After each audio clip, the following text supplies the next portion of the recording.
Servus. Servus. Flori. Ja. Was hast denn du gestellt?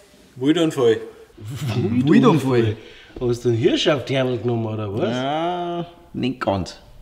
Meine Frau hat sich eine neue Hosen gekauft und sie hat mich gefragt, wie es mir gefällt. Dann habe ich zu ihr gesagt, hast du einen fetten Arsch da drin.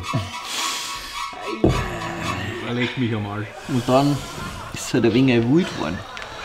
Aubi, so ein Wildunfall. Ja. Verstehe.